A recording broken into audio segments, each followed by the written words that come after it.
The self-organization of life. Let me make this presentation a guided visualization, please. Find a place to lay down or sit comfortably where you will not be disturbed. Use headphones if you have them.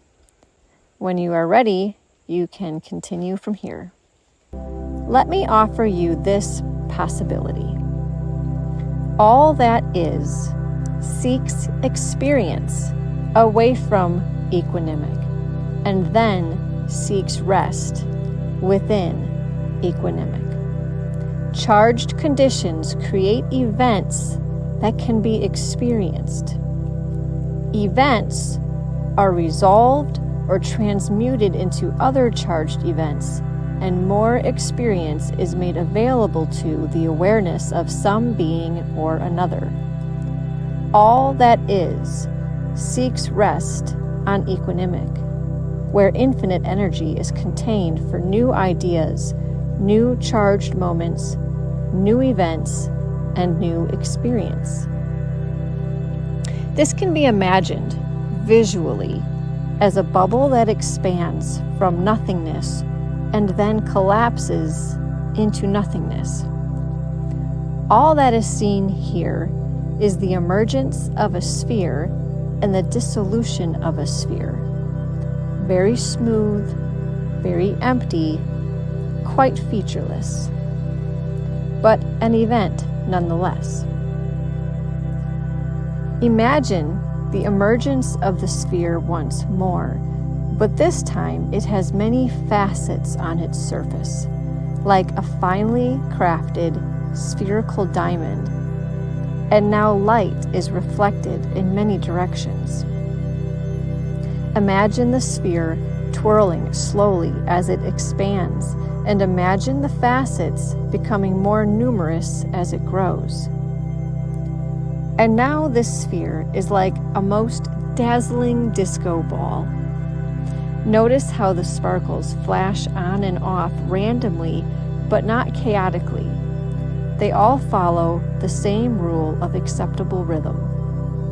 All of the flashing is irregular, but you experience it as a predictable type of phenomenon.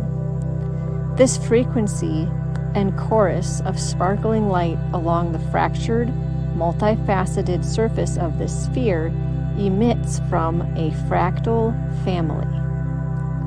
All is energy, all is wave and frequency, all is idea, all is fractal. As above, so below, on earth as it is in heaven. This sphere, let us fracture the surface even more as it expands to a greater size, and now the facets have facets. Each facet is fractionated into irregular fractions of the whole. Each new facet is unique among all others, and yet it is a part of the whole and not separate from the rest or the whole. Let the sphere float away and find a space to light up somewhere. We're going to grow a tree now. A single seed is awakened and activated by an elemental energy specific to that seed, possibly water or light, fire, or a thaw after the freeze. It awakens and stretches out into the space around it, taking into it as much as it gives back into the environment, because it is not separate from the space around it. The space around the seed becomes the seed. There is no competition here, only multifaceted expressions of the one. The seed contains an ancient idea, a tree, a conical-shaped cedar. This pine nut reaches towards the center of the earth and away from it at the same time, because this tree is a sparkling facet of the spherical earth. The pine cone that holds the cedar nut is conical, as is the fully grown tree that emerges from it.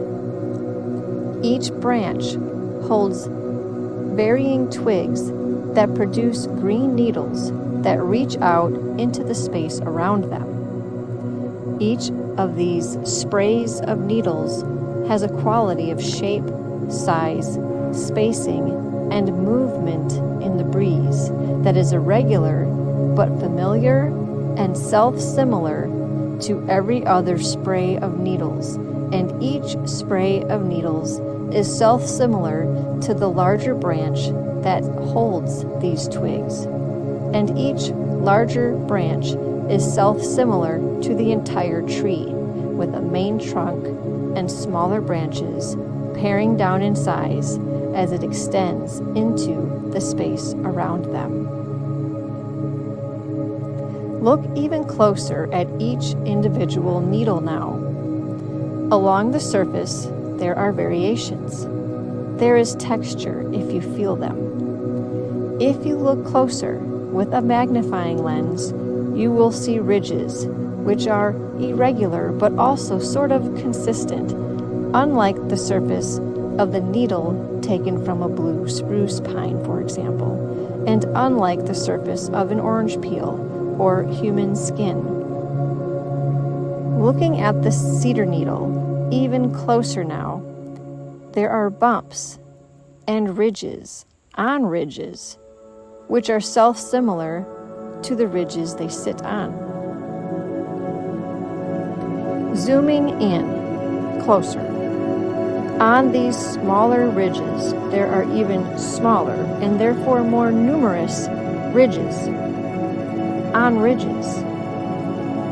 Each stronger magnification reveals a wrinkled line created on the larger wrinkled line. To stop here and take this line and extend it out straight would already create a line many times greater than the line we might trace around the edge of the pine needle with a pencil, let's say.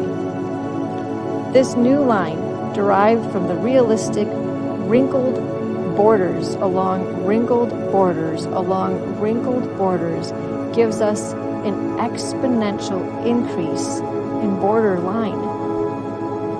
But we stopped short, remember? We could keep going. Eventually, we would be tracing around the edges of individual molecules, and we would be examining the border lines around individual atoms along the surface of this pine needle. Inside of the atom, it's hard to see anything, but we are now dealing with pressurized waves of pure energy. And now we will use a different visualization to trace the waves in these subatomic spaces.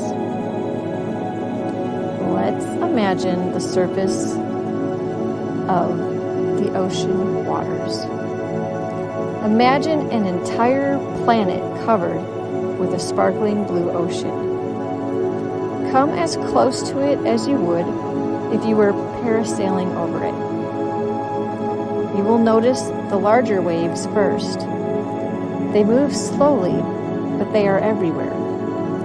These larger waves are self-similar, though not identical.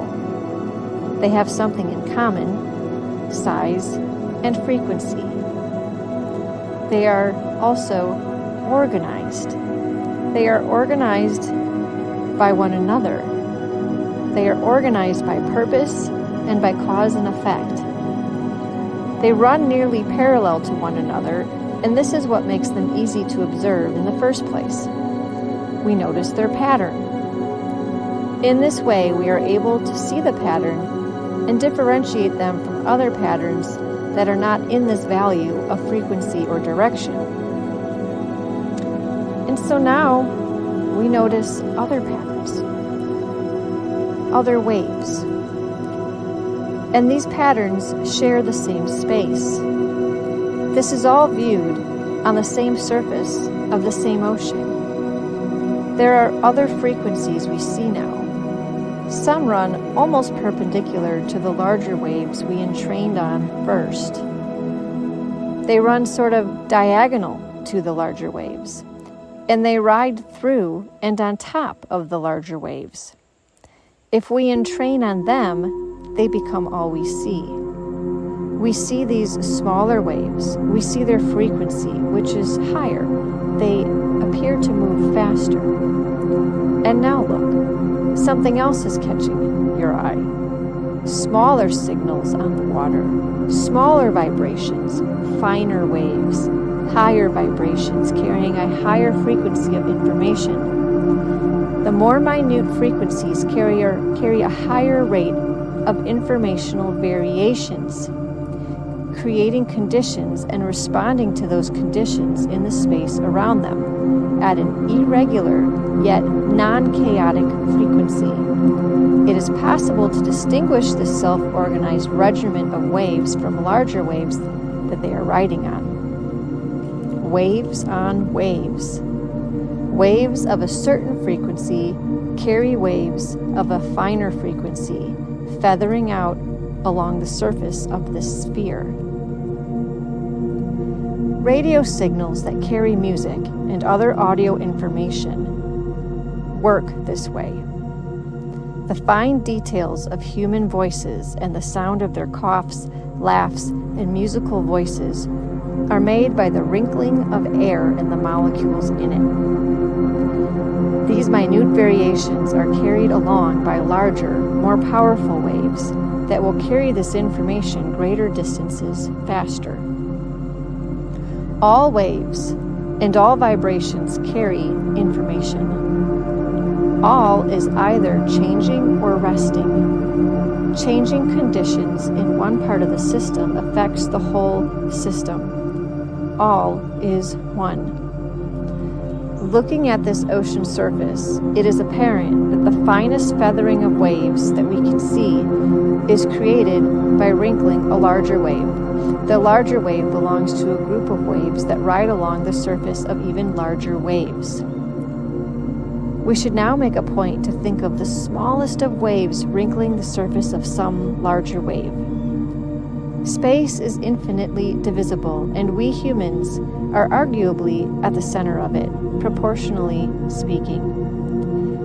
If we decide that this ocean-covered planet in our imagery is a whole and complete system, then we would recognize that each wave of every size and frequency can be read by the system. All of the information contained within the fluctuations of matter and energy are a feedback loop and a conversation between the system and itself and the space around it. What happens if this sphere comes near a sphere with any imaginable variation of surface features? This other sphere could be covered in purple sticky rocks, or volcanoes spewing strawberry jam, or it could be covered with termites. When these two entities come close enough, you will see that they will affect each other in some way. The question we watch and wait to find the answer to is, will they co-operate? Why would they? We must fly away from our ocean planet and its new neighbor for now, and look at our fully grown cedar tree once again. This time, we will burrow into the soil and look at its branches of tunneling roots, which fractalize into smaller, self-similar rootlets, and divide further into tiny hairs and fibers that have microscopic ridges on their surface, that have ridges on ridges. You get the idea. But somewhere in this branching out, we can see that the hairs on the rootlets are extended by the fine hairs of mycelium, which is the fungal network within the soil. Every kind of tree, it seems, has a symbiotic fungal partner that helps to process nutrients for the tree. This relationship is so important that most trees would not survive without their fungal partner.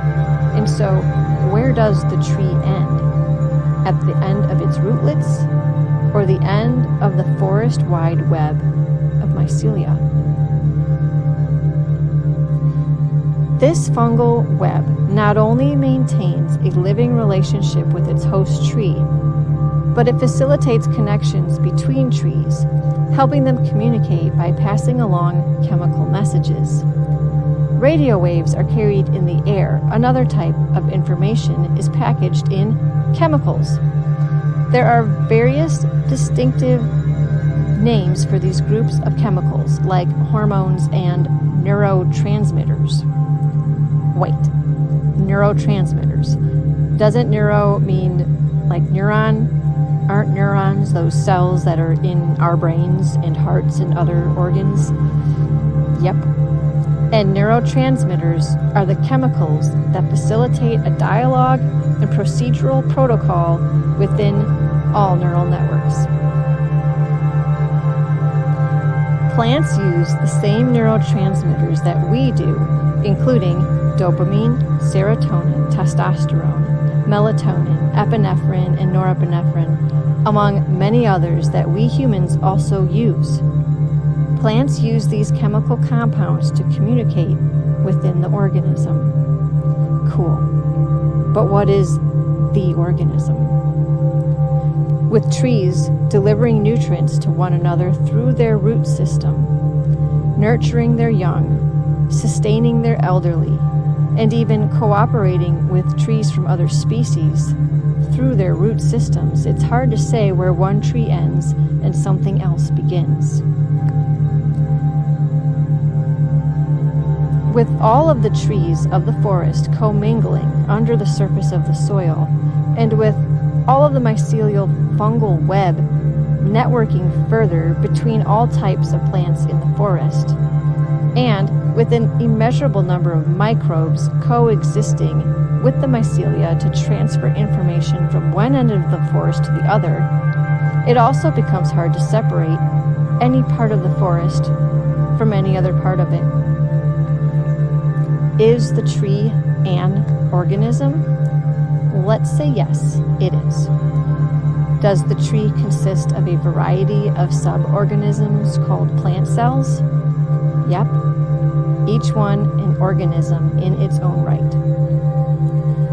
In a beaver swamp, specific types of trees, animals, and insects naturalize there, as this is where they have diversified or evolved to survive/cohabitate as a strong, stable organism consisting of subunits, in this respect, of many different species of plants and animals.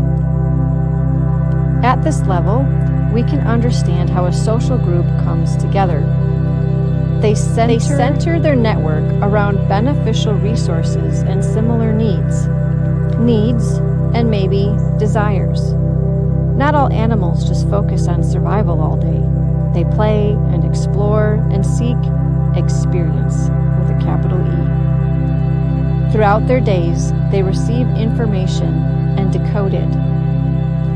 With all organisms containing fractalized waves that allow it to self-assimilate and remain stable, they must also be able to receive information from the space around them and decode the meaning within it. A spider decodes the vibrations on her web to find the food she just caught. A dolphin decodes the language of other dolphins, which not only contains detailed information like swimming instructions, alerts about food, and other intentions, but the quality of the sounds they emit send vibrational cues regarding their distance and even their emotional state. Larger waves, like sound waves, are not the only way plants and animals communicate along wide distances. They use chemical cues and radio waves. But these chemical waves, these chemicals, they give off vibration. I read recently something that astonished me. You have heard of hound dogs having a strong sense of smell. All dogs do, it seems, but bloodhounds excel at this. One assumes that a waft of wind carries some particle of a thing, and it floats up a dog's nose and they somehow detect what it is. It's this somehow that is so important. Dogs have special receptors in their nose for various molecules, and all it takes is one of these particles for an electrical signal to be sent to the brain for an appropriate signal to the dog. The skin of certain sharks is like one big sensory organ for picking up smells in the ocean. And this organ of perception is so sensitive that it can detect like a single atom of its prey, and that is all it takes for a receptor to grab it and send a subsequent signal to the shark's brain. So, with all of this talk about organisms on small and large scales, and the self-similarity of organic life, and all of that which nature unfolds, there is a central question that I wanted to ask of ourselves. When does an organism organize? Our human bodies do not only contain but consist of trillions of separate entities cooperating. They all do their part to maintain the whole system. They all benefit somehow from being a part of it. A single heart cell, if removed from the heart and placed on the table, which is sad, will continue to beat on its own for a while, and you can feed it and extend its life in this way. But it will eventually lose rhythm that it once shared with the rest of the heart, and it will die. A single heart cell that is beating erratically can be coaxed back into a more stable rhythm when placed next to other healthy heart cells that are beating in unison. This rhythm, if plotted on paper, is not perfectly regular. Each bump carries variations. Each variation or bump has bumps along bumps. You get the idea by now. When two heart cells are placed together, they entrain with one another. The stronger or more stable organism will lead the weaker, less stable one. They will begin to beat together and become one larger organism.